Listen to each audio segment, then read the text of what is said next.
नमस्कार प्यारे साथियों, एक बार फिर से आप सभी का हार्दिक स्वागत करता हूं आपके अपने यूट्यूब चैनल रेवंत राज मैथमेटिक्स पर।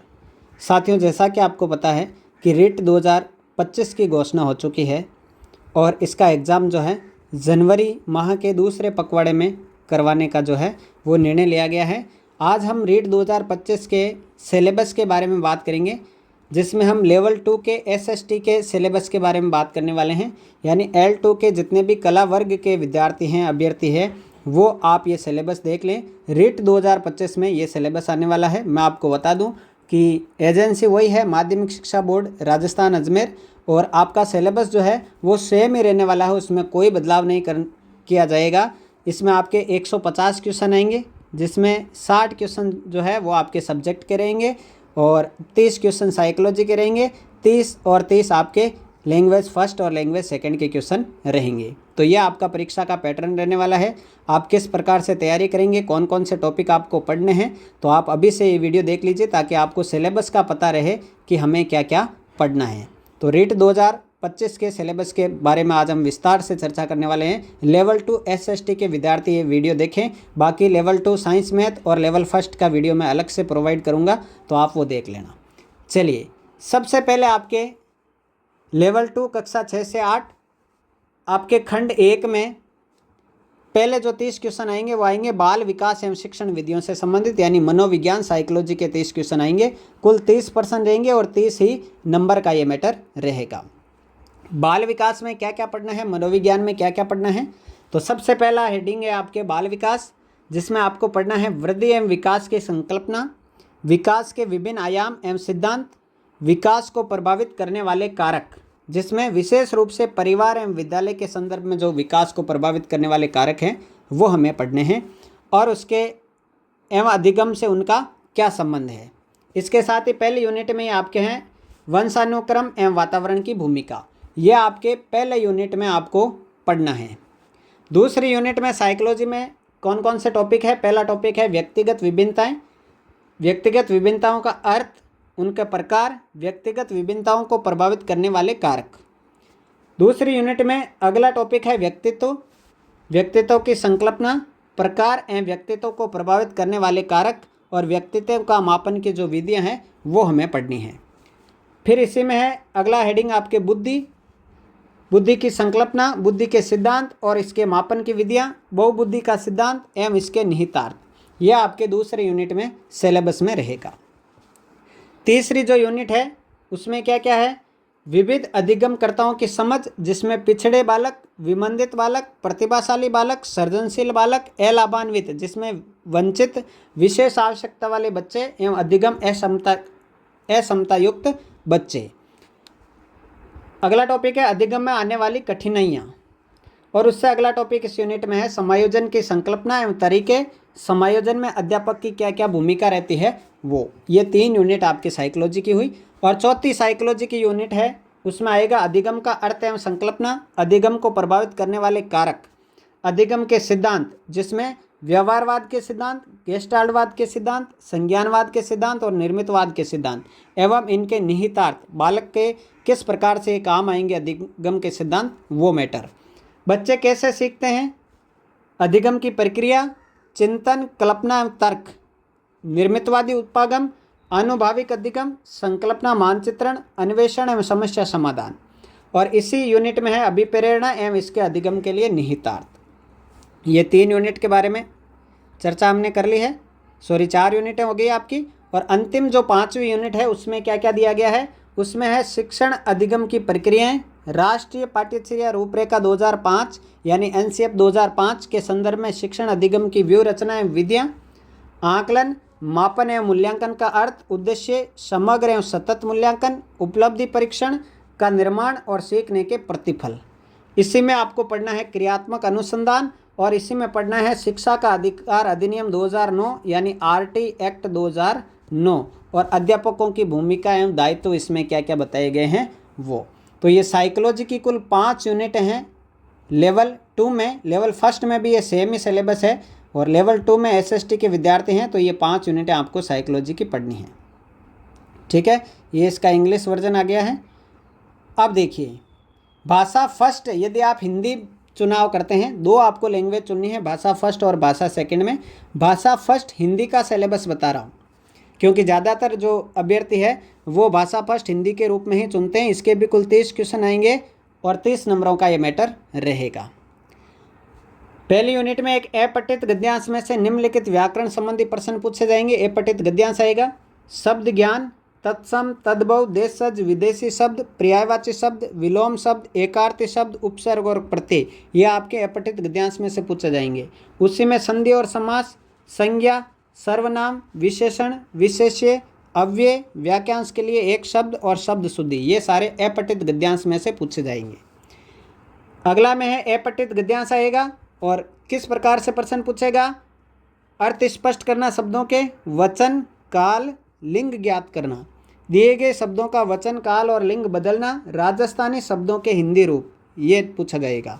अगला है वाक्य रचना, वाक्य के भेद या अंग, वाक्य के प्रकार, पदबंध, मुहावरे और लोकोक्तियाँ और विराम चिन्ह। और उसके बाद है भाषा की शिक्षण विधियाँ, भाषा शिक्षण के उपागम, भाषा दक्षता का विकास। अगली यूनिट में है भाषाई कौशलों का विकास, ये शिक्षण विधियाँ आगे है। सुनना, बोलना, पढ़ना, लिखना, हिंदी भाषा शिक्षण में चुनौतियाँ, शिक्षण अधिगम सामग्री, पाठ्य पुस्तक, बहुमाध्यम शिक्षण के अन्य संसाधन। और अंतिम यूनिट में है भाषा शिक्षण में मूल्यांकन, उपलब्धि परीक्षण का निर्माण, समग्र एवं सतत मूल्यांकन और उपचारात्मक शिक्षण। यानी कि आपको ध्यान रखना है, हिंदी में आपके 15+15 का पैटर्न रहेगा। 15 तो जो है व्याकरण से संबंधित आएंगे, आपके व्याकरण के क्वेश्चन आएंगे, और 15 क्वेश्चन वो है शिक्षण विधियों के आएंगे। 15 नंबर की शिक्षण विधियां हैं और 15 नंबर की क्या है, व्याकरण है, यदि आप भाषा फर्स्ट हिंदी के रूप में चुनते हैं तो। ये भाषा फर्स्ट हिंदी का सिलेबस मैंने आपको बताया, ठीक है। यदि आप लैंग्वेज फर्स्ट इंग्लिश चुनते हैं, देखिए प्रथम भाषा का चुनाव जब यदि आप हिंदी के स्थान पर इंग्लिश का करते हैं तो इसके भी 30 क्वेश्चन और 30 अंक रहेंगे। इसमें भी आपके 15% व्याकरण के और 15% शिक्षण विधियों के आएंगे। तो इंग्लिश के सिलेबस की मैं चर्चा ज़्यादा नहीं करूँगा, आपकी स्क्रीन पर है, आप देख सकते हैं। अनसीन वही प्रोज पैसेज आएगा, उसी प्रकार के विलोम शब्द है, word formation, one word substitution, ये सारे पूछे जाएंगे जैसे हिंदी में थे। वापस अनसीन एक पैसेज आएगा जिसमें ये क्वेश्चन पूछे जाएंगे, ठीक है। फिर फ्रेमिंग क्वेश्चन आगे, एक्टिव पैसिव आगे, नरेशन आगे, ठीक है, फोनेटिक सिंबल आगे, ठीक है। उसके बाद वही की वही कौन सी शिक्षण विधियाँ जो हिंदी में थी, अब इंग्लिश में भी यही सेम शिक्षण विधियाँ हैं। यदि आप फर्स्ट लैंग्वेज इंग्लिश का चुनाव करते हैं तो आपके ये सिलेबस रहेगा। चलिए, यदि आप भाषा प्रथम संस्कृत का चुनाव करते हैं तो 30 क्वेश्चन और 30 नंबर का वही मैटर रहेगा। उसमें भी देखिए एक अपठित गद्यांश आएगा, व्याकरण संबंधी प्रश्न पूछे जाएंगे, शब्द रूप, धातु रूप, कारक, विभक्ति, उपसर्ग, प्रत्यय, संधि, समास, सर्वनाम, विशेष्य, विशेषण, अव्यय से संबंधित प्रश्न। वापिस एक अपठित गद्यांश जिसमें राजस्थान, इतिहास, कला, संस्कृति से संबंधित प्रश्न और क्रियापद, चयन, वचन, लकार, लिंग, संधि, समास, विशेष्य, विशेषण, विलोम शब्द के प्रश्न। लकार परिवर्तन जिसमें लट लकार, लंग लकार, लिट लकार, लोट लकार और विधि लिंग लकार के प्रश्न आएंगे।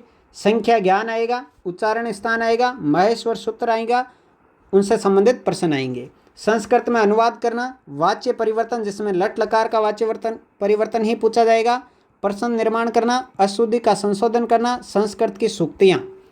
फिर आ जाएगी आपकी शिक्षण विधियाँ, संस्कृत भाषा की शिक्षण विधियाँ, संस्कृत भाषा शिक्षण के सिद्धांत, संस्कृत भाषा के कौशल जिसमें सुनना, बोलना, पढ़ना, लिखना, वही श्रवणम, भाषणम, पठनम, लेखनम आएंगे। संस्कृत अध्यापन से अधिगम साधनानि, अधिगम के कौन से साधन हैं जिसमें पाठ्य पुस्तक और संप्रेषण के साधन। संस्कृत भाषा शिक्षण से मूल्यांकन संबंधी प्रश्न, वही मौखिक प्रश्न, लिखित प्रश्न, प्रकार, सतत मूल्यांकन और उपचारात्मक शिक्षण। ये आपके 15 क्वेश्चन रहेंगे जिसमें आपके 15% ग्रामर के और 15% शिक्षण विधियों के, यानी 30 क्वेश्चन और 30 नंबर का मैटर यदि आप भाषा फर्स्ट जो है वो संस्कृत चुनते हैं। अब देखिए ये आपके उर्दू वगैरह काम के नहीं हैं, आ जाइए यहाँ सिंधी आ गई, उसके बाद आपके पंजाबी आ गई, ये अपने किसी काम की नहीं है लैंग्वेज है। अब देखिए भाषा सेकंड, भाषा फर्स्ट में आप जो है वो हिंदी ले सकते हैं, इंग्लिश ले सकते हैं या संस्कृत ले सकते हैं। उसी प्रकार से भाषा सेकंड में भी इन तीन में से एक चुनिए, हिंदी, इंग्लिश और संस्कृत में से। तो भाषा सेकंड यदि आप हिंदी का चुनाव करते हैं तो 30 क्वेश्चन और 30 नंबर का मैटर रहेगा। कौन कौन से प्रश्न आएंगे? व्याकरण से संबंधित वही प्रश्न है, सेम अपठित गद्यांश आएगा, लेकिन यहाँ अपठित पद्यांश आएगा भाषा सेकंड में हिंदी यदि आप चुनते हैं तो। उसमें किस प्रकार के प्रश्न पूछे जाएंगे? उसमें भाव सौंदर्य के, विचार सौंदर्य के, नाद सौंदर्य के, शिल्प सौंदर्य के और जीवन दृष्टि के प्रश्न पूछे जाएंगे। पद्यांश आएगा भाषा सेकंड हिंदी के रूप में चुनने वालों के। बाकी सारा मैटर वही रहेगा। वाक्य रचना, वाक्य के अंग, वाक्य के भेद, पदबंध, मुहावरे, लोकोक्तियाँ उसमें भी थी, इसमें भी एक कारक, अव्यय, विराम, मुहावरे के अर्थ और प्रकार, वाक्य में प्रयोग, ये सारा वही है। भाषा शिक्षण की विधियाँ वही है। भाषा के कौशल वो के वो सेम रहने वाले हैं। भाषा शिक्षण का मूल्यांकन वो का वो रहने वाला है।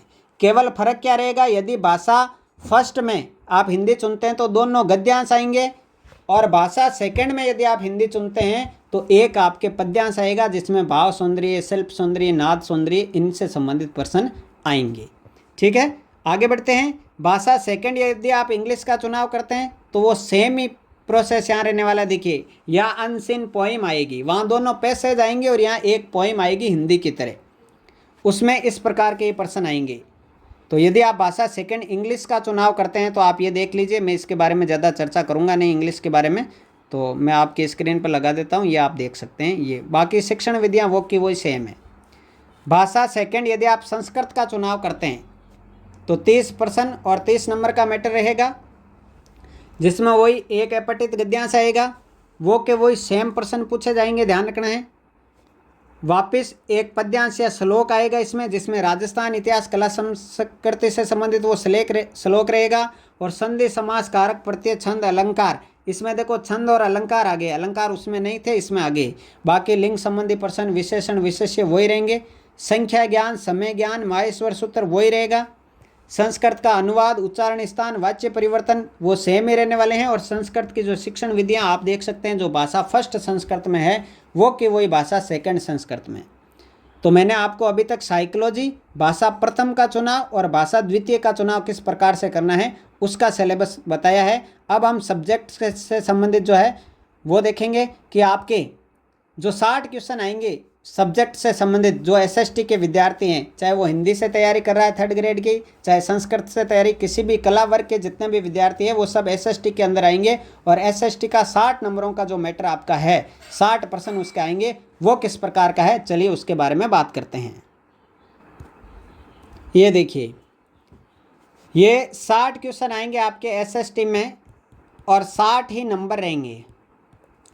कौन कौन से टॉपिक आपको पढ़ना है सामाजिक अध्ययन में कला वर्ग के अभ्यर्थियों को, वो देखिए। सामाजिक अध्ययन में आपको सबसे पहले भारतीय सभ्यताएं, संस्कृति और समाज, ये आपका टॉपिक है, जिसमें आपको सिंधु घाटी सभ्यता, वैदिक संस्कृति, जैन एवं बौद्ध धर्म और महाजनपद काल पढ़ने हैं।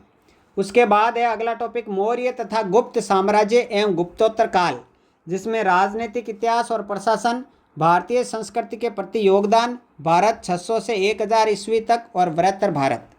मध्यकाल एवं आधुनिक काल, जिसमें भक्ति और सूफी आंदोलन, मुगल राजपूत संबंध, मुगल प्रशासन, भारतीय राज्यों के प्रति ब्रिटिश नीति, 1857 की क्रांति, भारतीय अर्थव्यवस्था पर ब्रिटिश प्रभाव, पुनर्जागरण एवं सामाजिक सुधार, भारतीय राष्ट्रीय आंदोलन, जिसमें 1885 से 1947 तक के सारे आंदोलन। फिर है भारतीय संविधान एवं लोकतंत्र, जिसमें भारतीय संविधान का निर्माण एवं विशेषताएं, उद्देशिका, मूल अधिकार एवं मूल कर्तव्य, सामाजिक न्याय, बाल अधिकार एवं बाल संरक्षण, लोकतंत्र में निर्वाचन एवं मतदाता जागरूकता। फिर अगला है सरकार एवं गठन के एवं उनके कार्य, जिसमें संसद, राष्ट्रपति, प्रधानमंत्री, मंत्रिपरिषद, उच्चतम न्यायालय, राज्य सरकार, पंचायती राज एवं नगरीय प्रशासन, जिसमें स्वशासन, जिला प्रशासन और न्याय व्यवस्था पढ़नी है।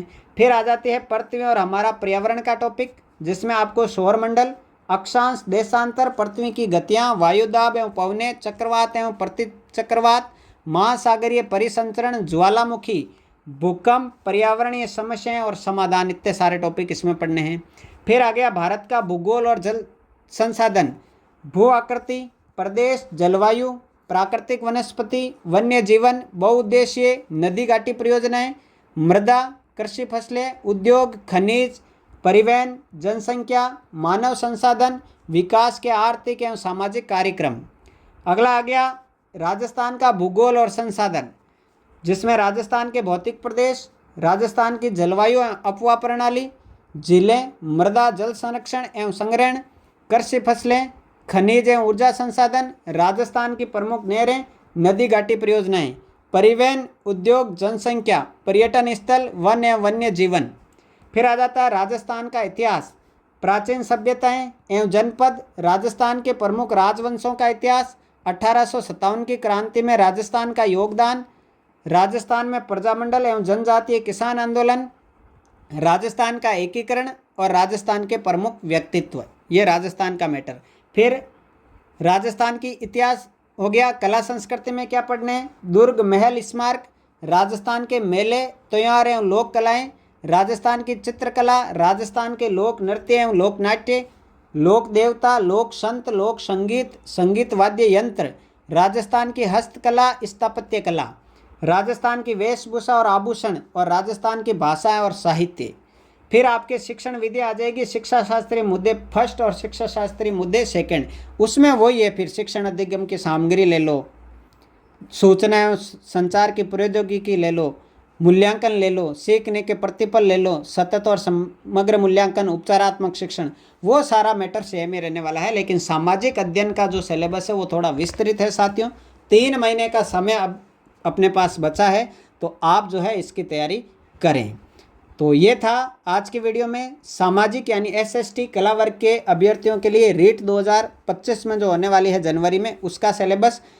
अगले वीडियो में हम मॉडल पेपर भी लेके आएंगे आपके लिए, तो आप चैनल को निश्चित रूप से सब्सक्राइब कर लीजिएगा। यदि आप रीट की तैयारी करना चाहते हैं तो चैनल को सब्सक्राइब कर लीजिएगा। लेवल प्रथम और L2 साइंस मैथ का सिलेबस मैं अगले वीडियो में लाऊंगा। तब तक के लिए जय हिंद, जय भारत, थैंक यू।